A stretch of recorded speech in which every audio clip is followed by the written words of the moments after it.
Página 18. Enfoques tradicionales hacia la conducta desadaptativa.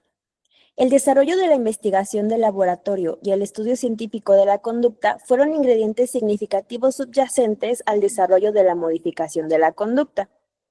No menos significativa fue la naciente insatisfacción con los enfoques tradicionales hacia los problemas clínicos. La modificación de la conducta representa un punto de partida significativo de las conceptuaciones tradicionales de la personalidad y la conducta que dominaban los campos relacionados con la salud mental, como la psicología clínica, psiquiatría, trabajo social, asesoría, educación y rehabilitación. Enfoques intrapsíquicos. Tradicionalmente, muchos teóricos veían a la personalidad como un conjunto de fuerzas psicológicas dentro del individuo.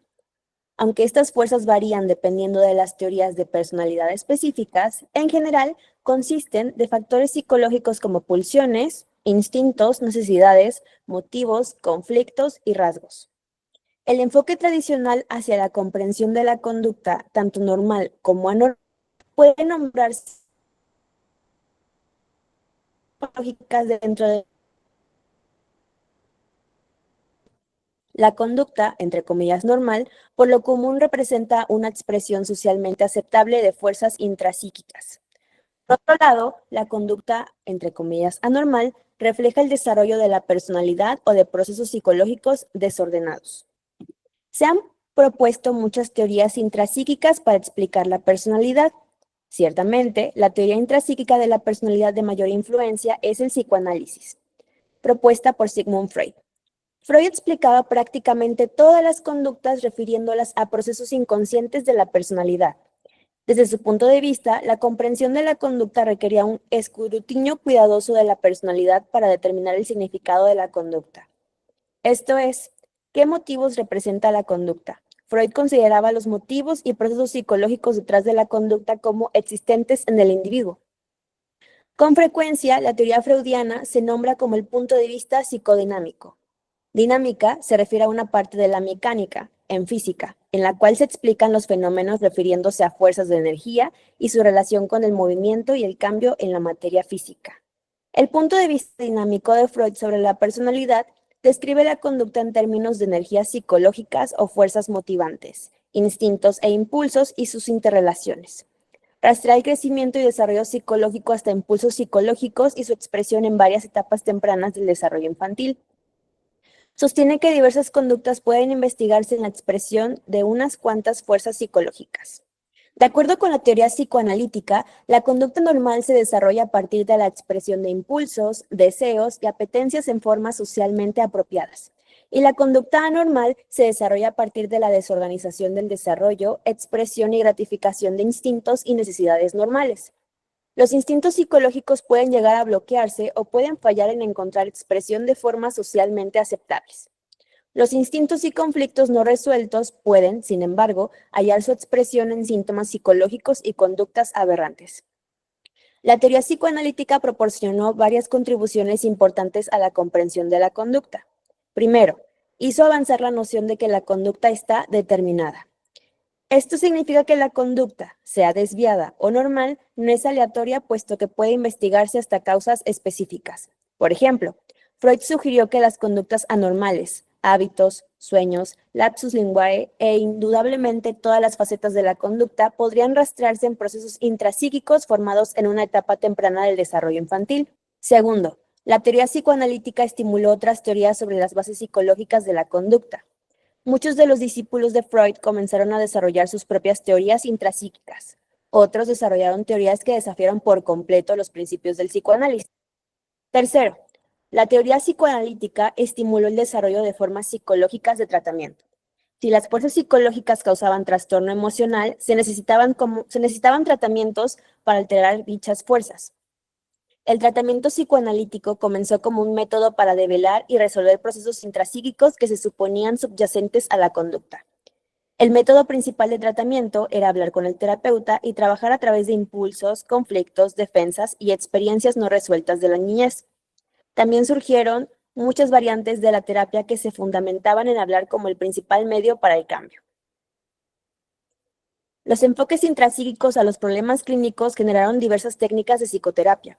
Varias de ellas se han aplicado para ayudar a la gente a resolver las causas subyacentes supuestas como explicativas de su angustia y conducta anormal.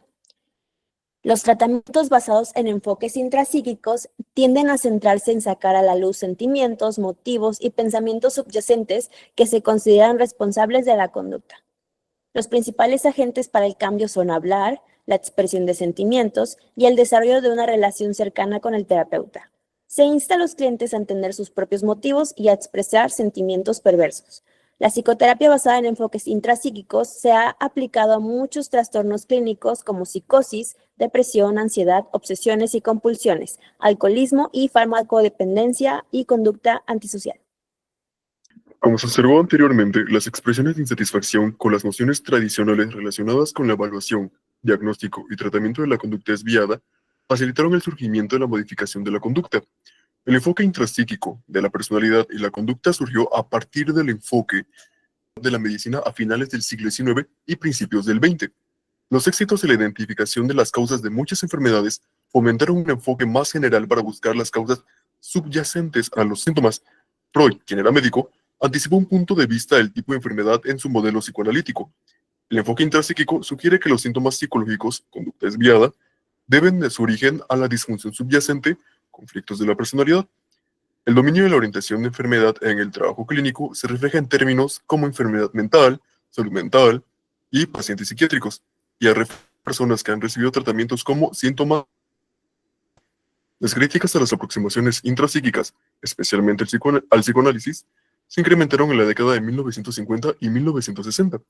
Los críticos se centraron en dificultades para verificar empíricamente muchos de los planteamientos del psicoanálisis, sean dentro de la teoría psicoanalítica y en procedimientos terapéuticos. La negación de las influencias sociales y culturales sobre la conducta y la falta de apoyo empírico, véase Sal de 1952, Stuart 1970. Quizás lo más significativo fue el hecho de que los puntos de vista psicoanalíticos parecían no estar basados en la investigación o fácilmente sujetas a la investigación científica. Con el conductismo en aumento, había la necesidad y un fuerte interés en enfoques que fueran más susceptibles a de investigación científica. No solo la opinión intrapsíquica o el enfoque general del psicoanálisis estaban sujetos a crítica, también se manifestó una considerable insatisfacción en el énfasis sobre los procesos intrapsíquicos que caracterizaban las formas tradicionales de psicoterapia. A principios de los años 90, el psicoanálisis y la psicoterapia orientada psicoanalíticamente dominaban la práctica clínica. En las décadas de 1940 y 1950, muchos investigadores comenzaron a cuestionar y criticar los efectos de esas técnicas. En 1952, Hans Eysenck publicó un documento que expresa la insatisfacción por los tratamientos tradicionales. Revisó la investigación contemporánea y argumentó que la evidencia no apoyaba la eficacia de la psicoterapia. Observó que, al parecer, la psicoterapia no resultaba más efectiva que simplemente dejar a la gente por su cuenta, sin tratamiento. El papel de Eysenck condujo a una conclusión simple, a saber que las formas tradicionales de tratamiento no habían demostrado ser funcionales. Su evaluación de la investigación disponible y su conclusión general se debatieron activamente. Eysenck también sugirió que los tratamientos basados en el aprendizaje eran más efectivos que las formas tradicionales de tratamiento. En ese tiempo, no existe evidencia clara que proporcionara una base sólida para su argumento, aun cuando ese ayudó a polarizar el campo de la psicoterapia en diferentes caminos. Para aquellos interesados en la psicoterapia tradicional, los documentos de Eysenck sirvieron como un desafío para realizar investigaciones necesarias y determinar si, o para mostrar que, los tratamientos eran efectivos en realidad. Para quienes hallaban insatisfechos con los enfoques tradicionales, Eysenck enfoques teóricos basados en el aprendizaje. Durante los últimos 30 años, han surgido una tremenda cantidad de investigaciones sobre los efectos de la psicoterapia. Virgin y Garfield, 1944. Los hallazgos no pueden resumirse con facilidad, ya que varían entre los diferentes tipos de tratamiento y entre los distintos problemas clínicos a los que se aplican tales tratamientos. Por lo común, las evaluaciones a gran escala han sugerido que la psicoterapia a menudo conduce a cambios positivos en la conducta. Brown, 1987. En contraste con los planteamientos de Eysenck, se ha encontrado que el tratamiento resulta significativamente mejor que la ausencia del mismo, aun cuando se han identificado más de 400 formas actuales distintas de psicoterapia para adultos y más de 200 para niños y adolescentes. El hecho es que muy pocas de ellas se han estudiado. Consecuentemente, la efectividad de la mayoría de los tipos de tratamiento parecen sin conocerse. Perspectivas actuales. El surgimiento de aproximaciones conductuales al tratamiento y la insatisfacción ante los enfoques intrapsíquicos, en especial al psicoanálisis, resultan interesantes de considerar dentro del contexto histórico. El amplio movimiento hacia la investigación científica que comenzó a mediados y finales del decenio de 1880, finalmente se extendió al desarrollo del conductismo y a las extensiones de la investigación al trabajo clínico. Al comienzo de la modificación de conducta en las décadas de 1950 y 1060, había una tendencia a polarizar diferentes opiniones sobre la conducta humana. Como ocurre al inicio de muchos movimientos, se marcaron agudas diferencias. La modificación de la conducta se comparó con el psicoanálisis y se hicieron planteamientos firmes, destacando, por ejemplo, que la conducta desviada era aprendida, que los puntos de vista psicoanalíticos no podían probarse de manera empírica, que los métodos tradicionales intrapsíquicos de la psicoterapia no funcionaban, y así sucesivamente. Véase Kassin, 1978.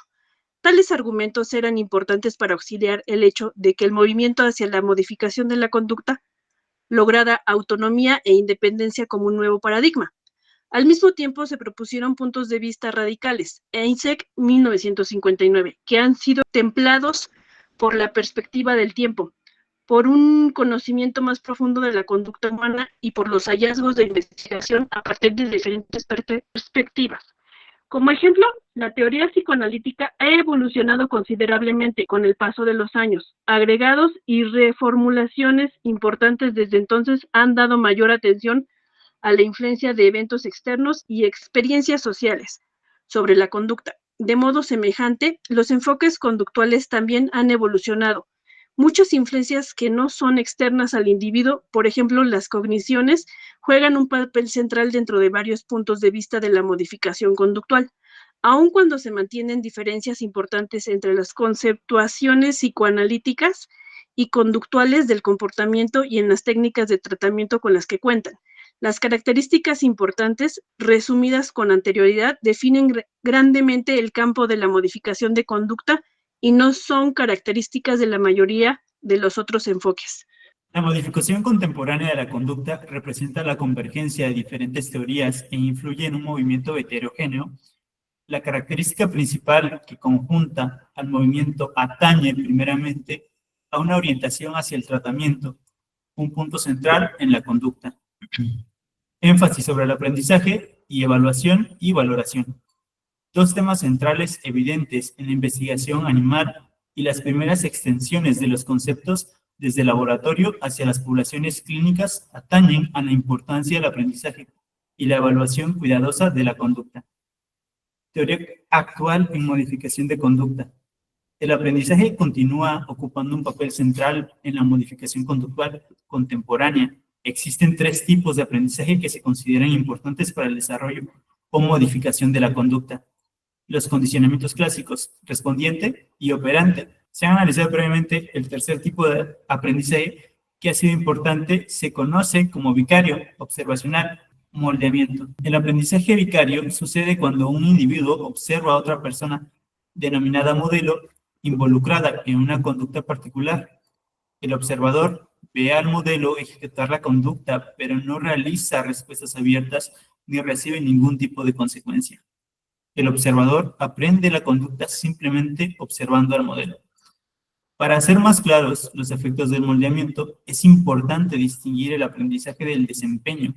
El requisito para aprender mediante moldeamiento es la observación. Se supone que la respuesta modelada la adquiere el observador a través de la codificación cognoscitiva o cubierta de los eventos observados. Bandura, 1977. Sin embargo, si en realidad una respuesta aprendida se desempeña, puede depender de las consecuencias de la respuesta o de los incentivos asociados con esta. La importancia de las consecuencias de la respuesta para dictar la ejecución fue demostrada hace varios años, Bandura, 1965.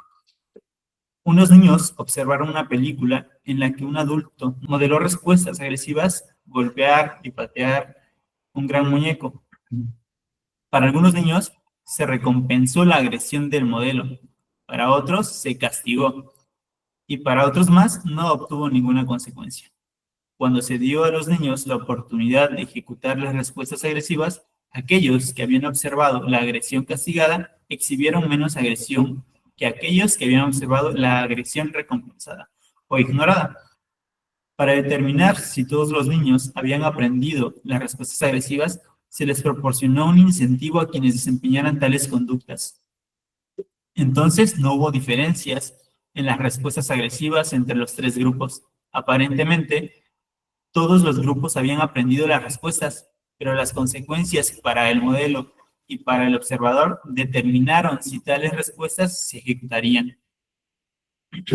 El grado en el cual los estímulos de moldeamiento influencian la ejecución también depende de otros factores, como la semejanza del modelo con el observador, el prestigio, estatus y la experiencia del modelo, y el número de modelos observados. Como regla general, la imitación de un modelo por un observador es mayor cuando el modelo se parece al observador, de mayor prestigio, así como más experiencias y estatus que el observador, y cuando varios modelos desempeñan la misma conducta. Un ejemplo frecuentemente citado de modelamiento en la historia de la modificación conductual lo presentó Jones en 1924. En este ejemplo, un niño pequeño llamado Peter, que le tenía miedo a un conejo y muchos otros objetos peludos, por ejemplo, un abrigo de piel, una pluma, algodón absorbente, fue colocado en una situación de juego en la cual se hallaban presentes otros 3 niños y un conejo. Los otros niños elegidos, debido a que no le tenían miedo a los conejos, interactuaban con el animal de una manera no ansiosa. Peter tocó al conejo inmediatamente después de observar que los otros lo tocaron. Se emplearon otros procedimientos para superar el temor de Peter, como asociar el conejo con la presencia de comida, de modo que la contribución exacta de moldeamiento de la reducción del temor es incierta. Se ha utilizado el moldeamiento en la modificación conductual para alterar una variedad de conductas. En muchas aplicaciones terapéuticas se han tratado de manera efectiva problemas como el miedo o la falta de habilidades sociales tanto en niños como en adultos. En la mayoría se emplea el modelamiento junto con otros procedimientos conductuales. Por ejemplo, en las aplicaciones de las técnicas de condicionamiento operante, el modelamiento a menudo juega un papel importante para comunicar al cliente cuáles son las respuestas deseadas, aunque se suplementa con otras técnicas como la retroalimentación y reforzamiento positivo.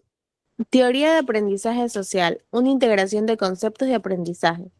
Cada tipo de aprendizaje se ha desarrollado de manera amplia por sí mismo mediante una extensa investigación de laboratorio, a menudo con sujetos infrahumanos. Sin embargo, los problemas clínicos que se evidencian en la conducta humana representan fenómenos mucho más complejos que las conductas estudiadas en la investigación con animales en escenarios de laboratorio. La investigación con animales a menudo no refleja la complejidad de los procesos que parecen estar involucrados en la conducta humana, como el lenguaje y el pensamiento. Varios autores han proporcionado teorías de la conducta que tratan de integrar aspectos de diferentes paradigmas de aprendizaje y toman en consideración procesos cognitivos.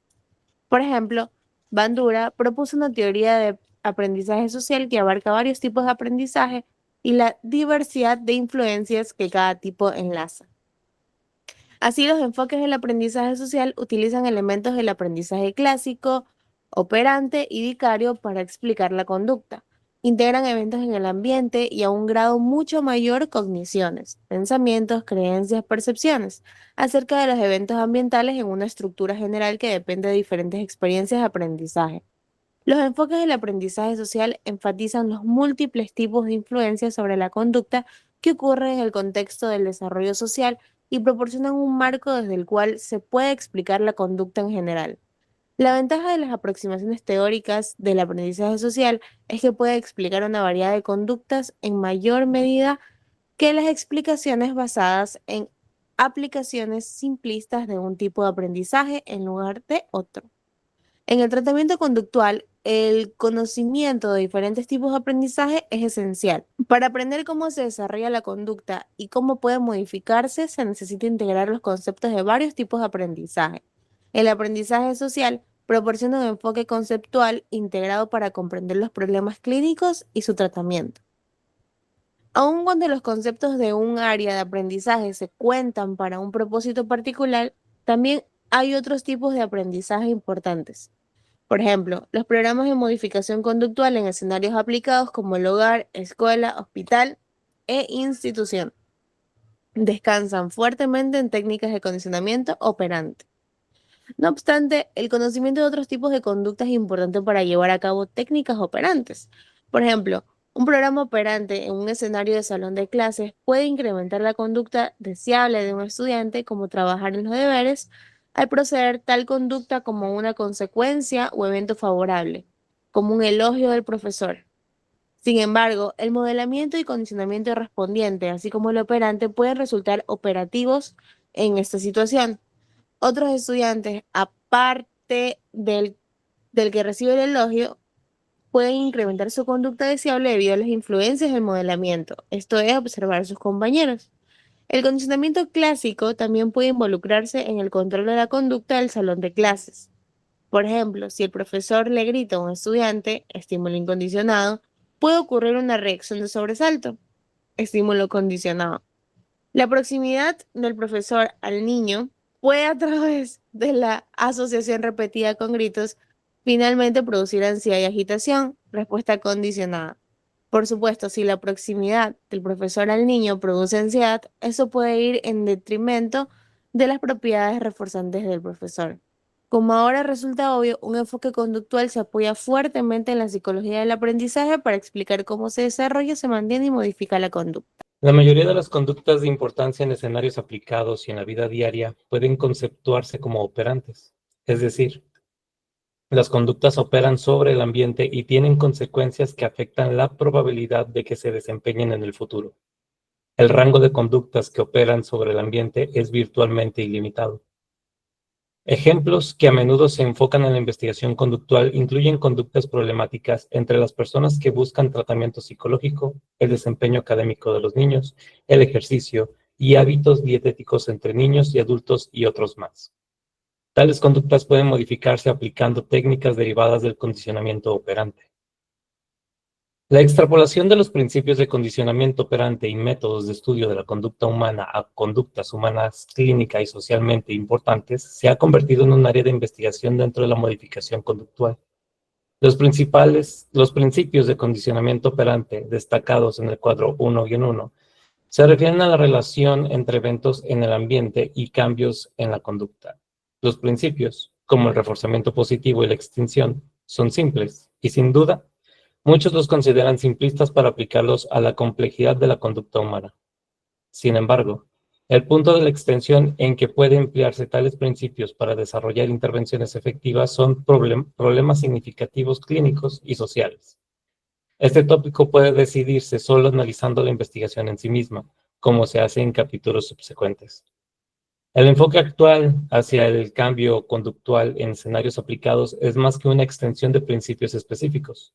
El análisis conductual es un enfoque experimental que estudia la conducta en el laboratorio y evalúa la conducta de uno o pocos individuos en el tiempo para registrar los cambios después de varias intervenciones. La extrapolación de los métodos experimentales a los escenarios aplicados generó una nueva área de investigación conocida como análisis conductual aplicado. En el cuadro 1-2 se destacan varias características del análisis conductual aplicado. El punto focal del análisis conductual aplicado está en las conductas clínicas o socialmente relevantes en áreas como los trastornos psicológicos y psiquiátricos, educación, rehabilitación, medicina, negocios e industria. El análisis conductual aplicado, a diferencia de otras áreas dentro de la modificación de la conducta, a menudo se denominan como conductismo radical. Se le considera radical porque su punto focal está exclusivamente en la conducta abierta en lugar de en estados subjetivos, afecto y pensamientos, cognición. El centro del análisis conductual aplicado puede clarificarse destacando otros puntos de vista conceptuales dentro de la modificación de la conducta. Las opiniones conceptuales actuales dentro de la modificación conductual generalmente pueden tipificarse como mediacionales o no mediacionales. Los puntos de vista no mediacionales se centran en las conexiones directas entre eventos ambientales y situacionales y las conductas.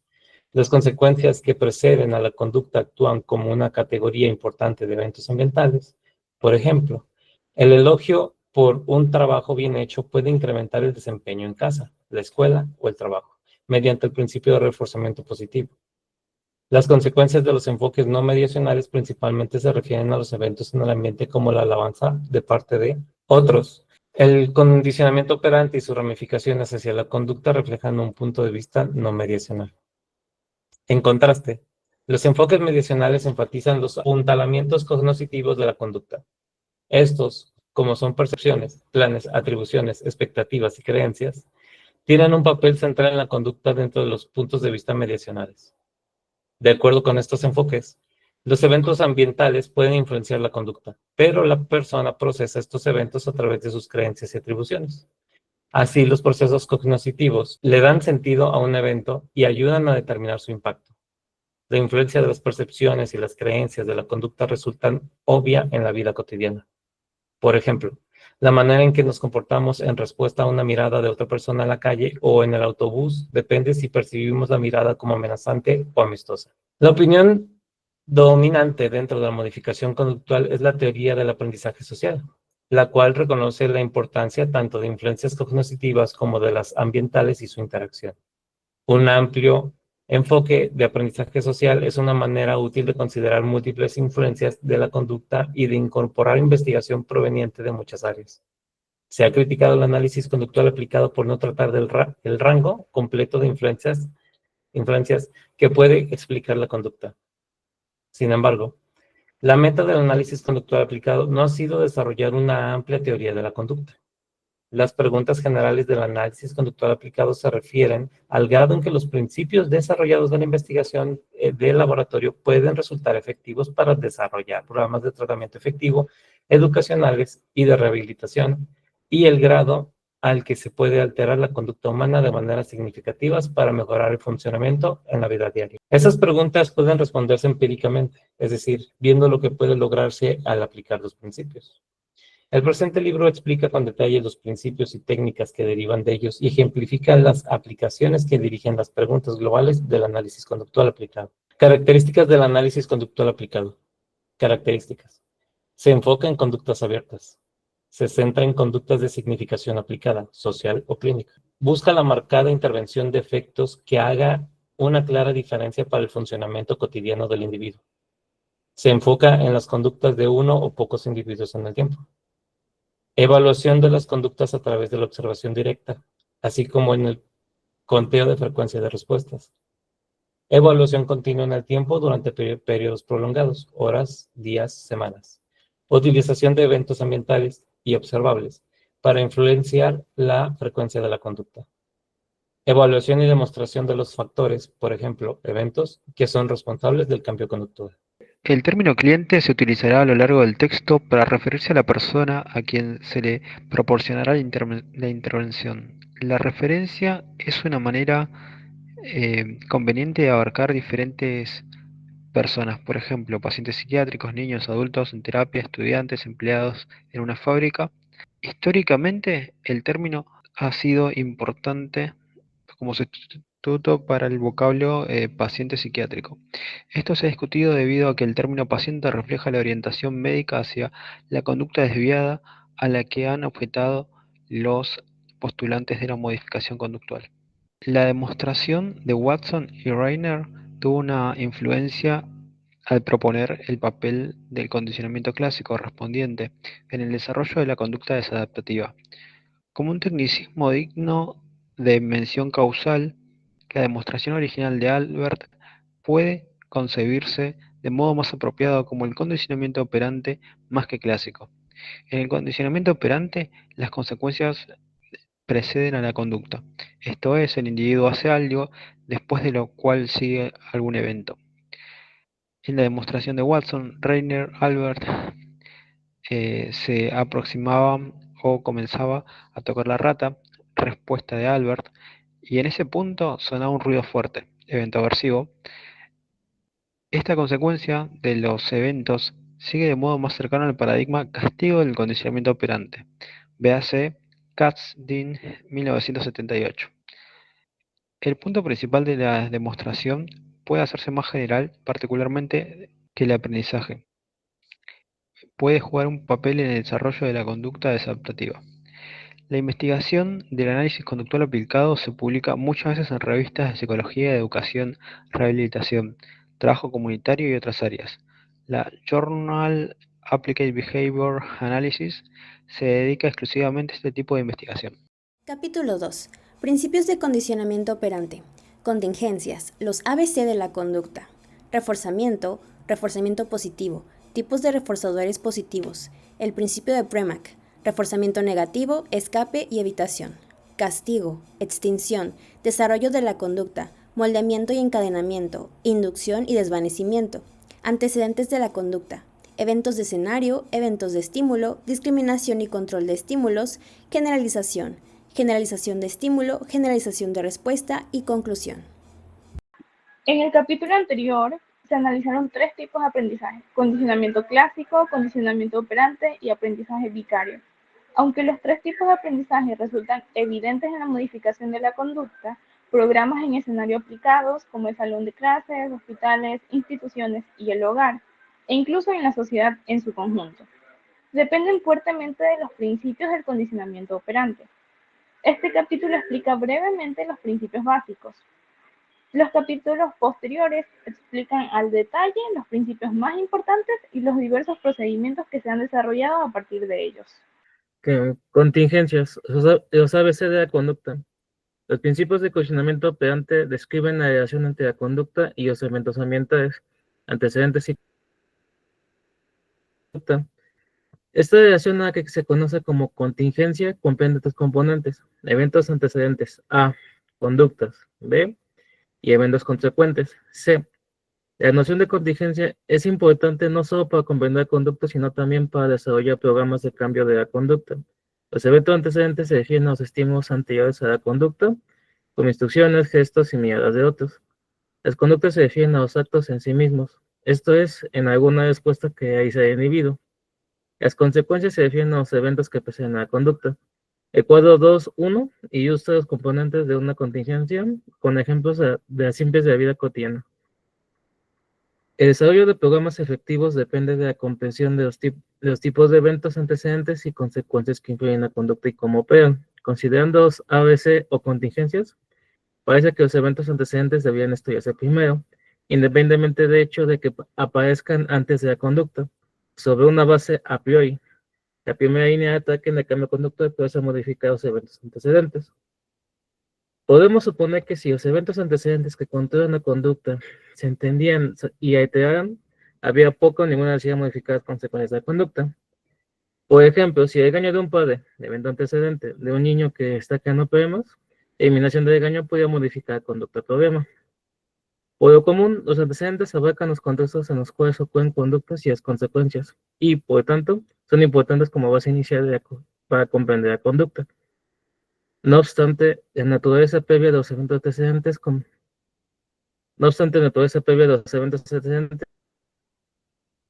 consecuencias, y seremos con ellas por 3 razones.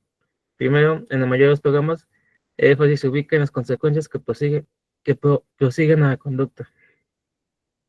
El empleo de consecuencias y compensantes y castigantes es familiar en la vida diaria y por ello representan una transición útil de las aplicaciones de sentido común a la presentación más técnica de principios.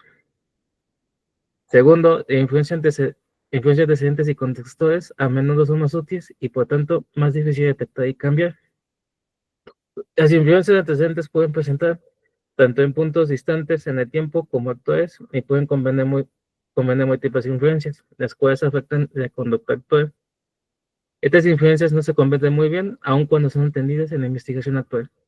Tercera, y quizá la más importante para los propósitos presentes, muchos eventos antecedentes adquieren su influencia debido a su asociación con ciertas consecuencias. Los 3 componentes de la contingencia y ejemplos de la vida diaria. Aquí tenemos el cuadro, todo esto es el componente. Antecedentes. El teléfono timbra. Conducta, contestar el teléfono. Consecuencia, voz de una persona al otro lado de la línea.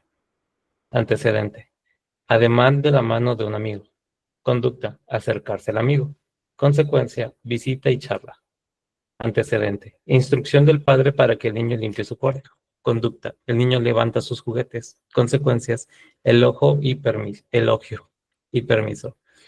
Antecedente, advertencia de no comer alimentos descompuestos. Conducta, comer el alimento. Consecuencias, náusea y vómito. Por ejemplo, las expresiones faciales, gesticulaciones verbales, comentarios de otras personas, señales de tránsito, sirenas de ambulancia y otros estímulos en el ambiente, con frecuencia adquieren importancia como antecedentes debido a las consecuencias anticipadas con las cuales se hallan asociados. Así, la comprensión de los eventos antecedentes se facilita esbozando diferentes consecuencias utilizadas para modificar la conducta. Para que una consecuencia altere una conducta particular, debe ser dependiente o contingente a la ocurrencia de la conducta. Planteado de otra manera, los cambios conductuales suceden cuando ciertas consecuencias son contingentes a la ejecución.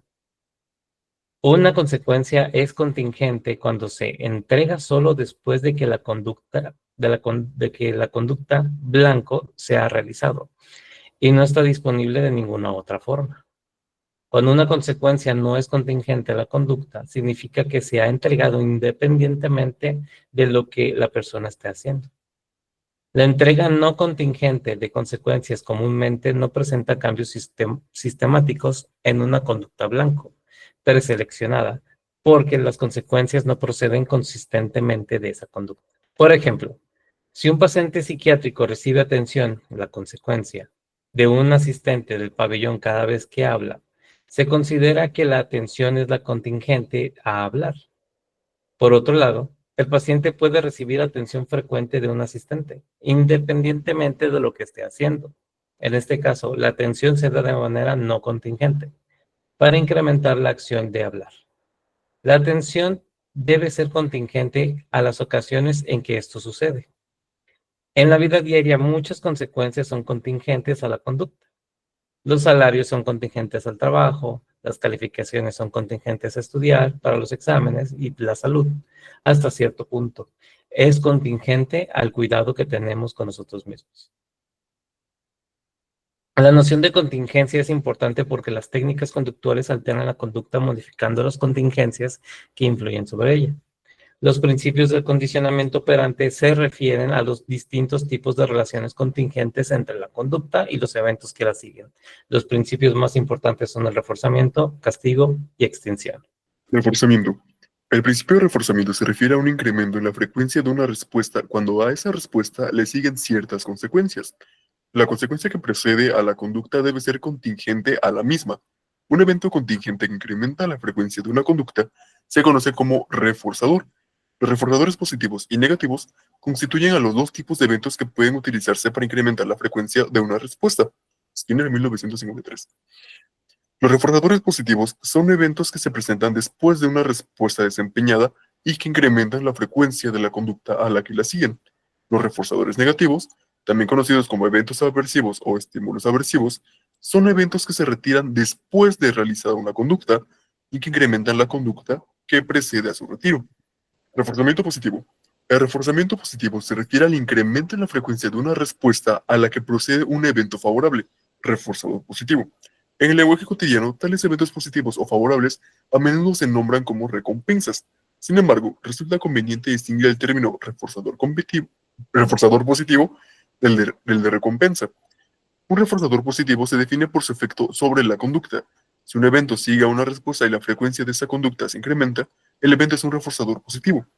Por el contrario, cualquier evento que no incremente la conducta a la que sucede no es un reforzador positivo.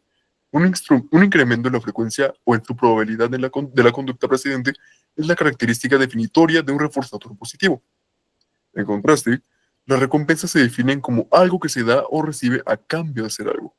Las recompensas como premios, sumas de dinero o vacaciones, por lo común, tienen un gran valor, pero no necesariamente incrementan la probabilidad de ocurrencia de las respuestas a las que preceden. La diferencia entre recompensas y reforzadores puede parecer sutil, pero juega un papel muy importante en el desarrollo de un programa de tratamiento efectivo. Muchas recompensas o eventos que una persona valora de manera favorable pueden servir como reforzadores. Aunque el valor reforzante de un evento no puede conocerse sobre la base sola de las afirmaciones verbales de la persona, esta puede no darse cuenta o no considerar como recompensas muchos eventos que son reforzadores. Por ejemplo, las reprimiendas verbales como "deja de hacer eso" y la restricción física han servido de modo ocasional como reforzadores positivos. Aunque es poco probable que alguien se refiera a estas consecuencias como recompensas, por tanto, una recompensa no es sinónimo de reforzador positivo. Si un evento es un reforzador positivo, tiene que determinarse de manera empírica. Se incrementa la frecuencia de una conducta particular cuando el evento la sigue inmediatamente, solo si la conducta se incrementa. El evento es un reforzador positivo. Parecería que los ejemplos de reforzadores positivos en la vida diaria son abundantes. Sin embargo, pocas veces se mide si un evento favorable que siga una conducta incrementa la frecuencia de la misma. No obstante, es útil mencionar algunas situaciones cotidianas que ejemplifican el reforzamiento positivo. Estudiar para un examen puede reforzarse cuando el estudiante obtiene una buena calificación. Es probable que el estudio se incremente habiéndose reforzado por una calificación excelente. De manera alternativa, si un niño lloriquea o se queja antes de ir a la cama y por eso sus padres le permiten quedarse levantado por más tiempo, la frecuencia del lloriqueo antes de la hora de acostar puede incrementarse. Ganar dinero en una máquina tragamonedas, por lo común, aumenta la frecuencia de introducir dinero en la máquina y tirar de la palanca. El dinero es un reforzador poderoso que incrementa la ejecución de una variedad de conductas. Tipos de reforzadores positivos. Los reforzadores positivos abarcan múltiples eventos que, cuando se presentan, incrementan la frecuencia de la conducta a la que siguen. Existen dos categorías de reforzadores positivos, específicamente, primarios o incondicionarios y secundarios o condicionados. Los eventos que actúan como reforzadores primarios adquieren su valor reforzante sin un entrenamiento especial. La comida y el agua son ejemplos de estos reforzadores. Puede ser que los reforzadores primarios no sean reforzantes todo el tiempo. La comida no servirá como reforzador para alguien que acaba de terminar una gran comida. Cuando el alimento no actúa como reforzador, sin embargo, su valor es automático, no aprendido, y no depende de una asociación previa con otros reforzadores. Muchos eventos que controlan la conducta son reforzadores secundarios o condicionados. Estos comprenden eventos como el elogio, calificaciones, dinero y la finalización de una meta, y adquieren su valor reforzante mediante el aprendizaje. Los reforzadores condicionados no son reforzantes de manera automática. Los eventos que alguna vez tuvieron valor neutral pueden adquirir propiedades reforzantes al aparearse con eventos que tienen esta función, tanto reforzadores primarios como otros reforzadores condicionados. Si un estímulo neutro se presenta repetidamente antes o junto con un estímulo reforzante, el neutro se convierte en un reforzador. Por ejemplo, el elogio no puede no ser reforzante para algunos individuos, y para establecer la alabanza como un reforzador, debe aparearse con un evento que sea reforzante, como la comida o el dinero. Así, cuando se efectúa una conducta, deberá elogiarse y reforzarse con comida. Después de varios apareamientos de la comida, con el elogio, la alabanza actúa como un reforzador y puede emplearse para incrementar la frecuencia de otras respuestas. Algunos reforzadores condicionados se aparean con más de un reforzador primario o condicionado. Cuando se aparea con un reforzador condicionado con muchos otros reforzadores, se le denomina reforzador condicionado generalizado. Estos son muy efectivos para modificar las conductas debido a que han sido apareados con una variedad de eventos. El dinero es un ejemplo de reforzador condicionado generalizado. Es un reforzador condicionado porque adquirió su valor reforzante mediante el aprendizaje. Es un reforzador generalizado porque una variedad de eventos reforzantes construyeron a su valor. Otros ejemplos de reforzadores condicionados generalizados son la atención, aprobación y el afecto de otros. Estos son reforzadores condicionados generalizados debido a que su ocurrencia a menudo se asocia con una variedad de otros eventos que son reforzantes. Por ejemplo, la atención de alguien puede ser procedida por contacto físico, elogios, sonrisas, afecto o entrega de recompensas tangibles como comida y otros eventos. En los programas de modificación conductual se emplean con frecuencia reforzadores generalizados en forma de fichas, que pueden ser de póker, monedas, boletos, estrellas, puntos o marcas de revisión. Las fichas actúan como reforzadores generalizados porque, como el dinero, pueden cambiarse por otros muchos eventos reforzantes. Por ejemplo, en un salón de clases de escuela primaria pueden entregarse fichas a los estudiantes por su participación, por terminar deberes en clase, lograr respuestas correctas y otras conductas. Las fichas pueden cambiarse por actividades especiales en clase como juegos o películas educacionales, recreo extra o tiempo libre al finalizar el día. La potencia de las fichas deriva de los reforzadores que constituyen su valor. Los eventos de las fichas pueden comprarse, conocen como reforzadores sustitutos. Los reforzadores condicionados generalizados como el dinero y las fichas a menudo son más poderosos que los reforzadores únicos debido a que pueden comprar diversos reforzadores sustitutivos. Para identificar reforzadores positivos es importante tener en mente dos consideraciones. Primera, un evento. Por ejemplo, el elogio dulce es una palmadita en la espalda. Pueden ser reforzadores positivos para una persona, pero no para otra. Aunque algunos eventos poseen una amplia generalidad para servir como reforzadores, como el dinero o la comida, otros no lo tienen. Por ejemplo, el dulce ácido. Segundo, un evento puede ser reforzador para una persona bajo ciertas circunstancias o un determinado momento, pero no en otras circunstancias u ocasiones.